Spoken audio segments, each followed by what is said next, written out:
خطبہ نمبر 17۔ امیر المومنین حضرت علی علیہ السلام کا یہ خطبہ ان لوگوں کے بارے میں ہے جو امت کے فیصلے چکانے کے لیے مسند قضا پر بیٹھ جاتے ہیں، حالانکہ وہ اس کے اہل نہیں ہوتے۔ امیر المومنین علیہ السلام اپنے اس خطبے میں ارشاد فرماتے ہیں، تمام لوگوں میں سب سے زیادہ خدا کے نزدیک مبغوض دو شخص ہیں، ایک وہ جسے اللہ نے اس کے نفس کے حوالے کر دیا ہو، یعنی اس کی بدعمالیوں کی وجہ سے اپنی توفیق سلب کر لی، جس کے بعد وہ سیدھی راہ سے ہٹا ہوا بدعت کی باتوں پر فریفتہ اور گمراہی کی تبلیغ پر مٹا ہوا ہے۔ وہ اپنے ہوا خواہوں کے لیے فتنہ اور سابق لوگوں کی ہدایت سے برگشتہ ہے۔ وہ تمام ان لوگوں کے لیے جو اس کی زندگی میں یا اس کی موت کے بعد اس کی پیروی کریں گمراہ کرنے والا ہے۔ وہ دوسروں کے گناہوں کا بوجھ اٹھائے ہوئے اور خود اپنی خطاؤں میں جکڑا ہوا ہے، اور دوسرا شخص وہ ہے جس نے جہالت کی باتوں کو ادھر ادھر سے بٹور لیا ہے۔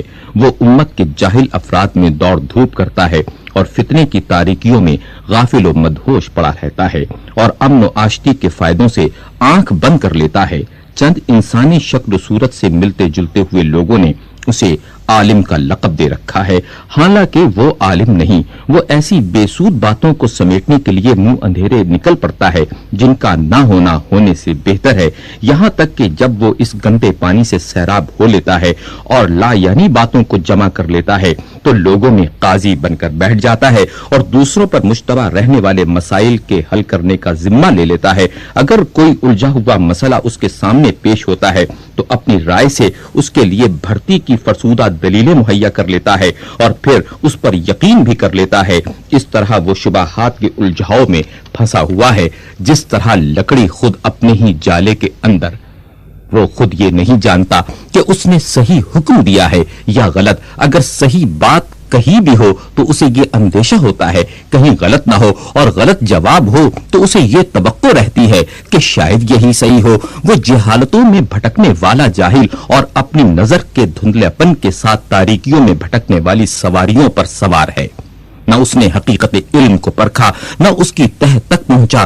وہ روایات کو اس طرح دھرم بھرم کرتا ہے جس طرح ہوا سوکھے ہوئے تنکوں کو۔ خدا کی قسم وہ ان مسائل کے حل کرنے کا اہل نہیں جو اس سے پوچھے جاتے ہیں، اور نہ اس منصب کے قابل ہے جو اسے سپرد کیا گیا ہے۔ جس چیز کو وہ جانتا نہیں اس چیز کو وہ قابل اعتنا علم ہی نہیں قرار دیتا، اور جہاں تک وہ پہنچ سکتا ہے اس کے آگے یہ سمجھتا ہی نہیں کہ کوئی دوسرا پہنچ سکتا ہے، اور جو بات اس کی سمجھ میں نہیں آتی اسے پی جاتا ہے، کیونکہ وہ اپنی جہالت کو خود جانتا ہے۔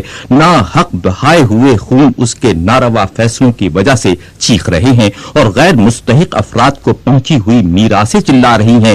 اللہ ہی سے شکوہ ہے ان لوگوں کا جو جہالت میں جیتے ہیں اور گمراہی میں مر جاتے ہیں۔ ان میں قرآن سے زیادہ کوئی بے قیمت چیز نہیں، جبکہ اسے اس طرح پیش کیا جائے جیسا پیش کرنے کا حق ہے، اور اس قرآن سے زیادہ ان میں کوئی مقبول اور قیمتی چیز نہیں اس وقت جبکہ اس کی آیتوں کا بے محل استعمال کیا جائے۔ ان کے نزدیک نیکی سے زیادہ کوئی برائی اور برائی سے زیادہ کوئی نیکی نہیں۔ علامہ مفتی جعفر حسین صاحب قبلہ نے اس خطبے کے حواشی میں تحریر کیا ہے۔ آپ لکھتے ہیں، امیر المومنین علیہ السلام نے دو قسم کے لوگوں کو اللہ کے نزدیک مبغوض اور بدترین خلائق قرار دیا ہے۔ ایک وہ جو سرے سے اصول عقائد ہی میں گمراہ ہوں اور گمراہی کی نشر و اشاعت میں لگے رہتے ہیں، اور دوسرے وہ جو قرآن و سنت کو پسے پشت ڈال کر اپنے قیاس و رائے سے احکام گھڑ لیتے ہیں اور اپنے مقلدین کا ایک حلقہ پیدا کر کے ان میں خود ساختہ شریعت کی ترویج کرتے رہتے ہیں۔